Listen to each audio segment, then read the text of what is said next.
wafat umur 6 tahun. Sampai saat ini anak dirundung kesedihan. Semakin lama semakin terasa sedihnya Ustaz. Mohon pencerahannya. Jangan sedih. Ya. Banyak poin yang saya ingatkan. Yang pertama, Bapak Ibu sekalian, kita bukan pemilik anak itu. Kita bukan pemiliknya.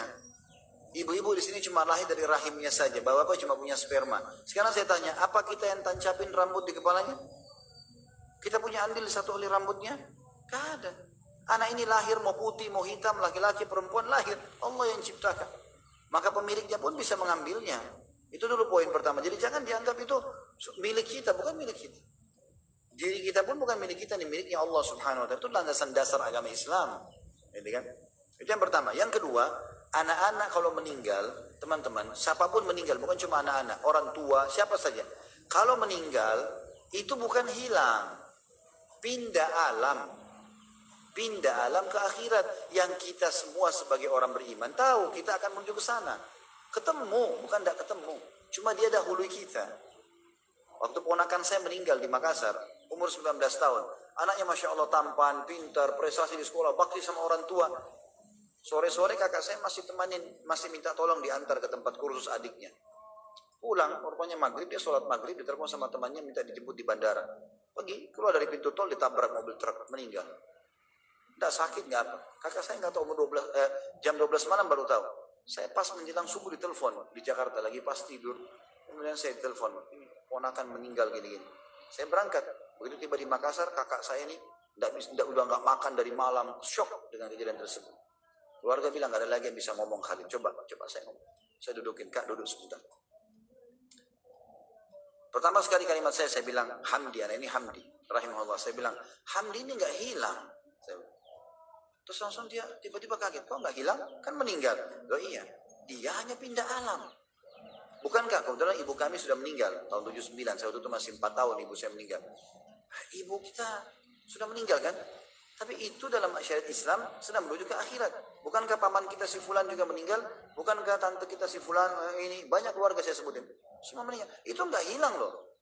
Mereka menuju ke akhirat dan memang kita sedang menuju ke akhirat semuanya. Jadi nggak hilang, jangan difahami hilang. Yang penting tiket kita sama, iman dan amal soleh. Tujuannya sama. Kalau kita sama-sama ke Surabaya nih, saya bilang waktu itu contohnya Makassar, Surabaya. Sekarang tiketnya anak ini jam 9 pagi. Saya sama kakak mungkin tiketnya jam 3 siang. Tapi kita sama-sama ke sana kok. Yang penting tiketnya sama, iman dan amal soleh. Sama-sama di surga gitu. Kalau tiketnya beda, kekufuran, kemunafikan itu jadi masalah.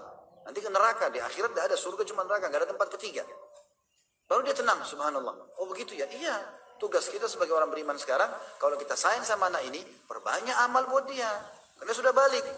Apa yang harus dilakukan? Mula anak itu punya motor. Motor ini jual, masukkan ke masjid atas nama dia. Pakaiannya kasih teman-temannya miskin. Sedekahkan atas nama dia. Langsung kakak saya semangat.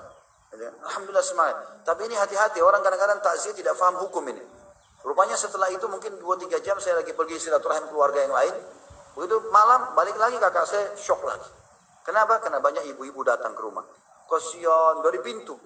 Kenapa anak kamu yang mati bukan anaknya fulan? Itu kan narkotika, anak kamu baik-baik. Oh iya ya. Nanya saya lagi. Iya, kenapa anak saya mati bukan anaknya? Ini pengganggu ini. Orang kalau datang takziah, tenangkan orang. Ringankan bebannya, bukan tambah dari pintu sudah nangis. Kasihan anak kamu. Memang nunjukin prihatin tapi salah. Nggak boleh begitu. Jadi itu yang kedua. Dia tidak hilang. Ibu yang bertanya ini nggak usah khawatir. Dia tidak hilang. Yang ketiga, berita gembira yang luar biasa karena anak ini meninggal 6 tahun. Belum balik. Ini aset buat bapak ibu ini. Pernah Nabi SAW keluar dari masjid. Lalu beliau ramas bajunya sahabat dengan keras. Sampai sahabat kaget. Dipegang bajunya dengan keras. Begitu dia balik, Nabi SAW yang ramas bajunya. Lalu kata Nabi SAW, ya, tidak ada seorang pun bayi, ya, apa anak yang meninggal sebelum balik, ya, anak muslim ya, kecuali dia pada hari kiamat akan datang memegang badan orang tuanya, sebagaimana saya pegang bajumu sekarang. Sampai Allah memasukkan mereka semua ke dalam surga. Itu tiket kita ke surga. Sudah nggak hilang, jadi juga bisa menyelamatkan kita di sana. Itu berita gembira sebenarnya. Bukan kita gembira karena anak kita meninggal. Tidak, memang Tuhannya sudah mau ambil dia. Amanah sudah selesai bagi kita. Tapi itu jadi penolong bagi kita. Dalam hadis yang lain, riwayat Bukhari, hadis sahih. Dan ini dikatakan Allah SWT akan mendengar suara gemuruh depan surga. Dan Allah lebih tahu siapa, suara apa itu. Tapi Allah bertanya pada para malaikatnya. Suara apa itu? Mereka mengatakan itu anak-anak muslim yang meninggal sebelum balik. Mereka minta agar orang tua mereka masuk bersama mereka ke dalam surga. Maka Allah mengatakan masukkan mereka bersama-sama di surga. Jadi nggak usah sedih.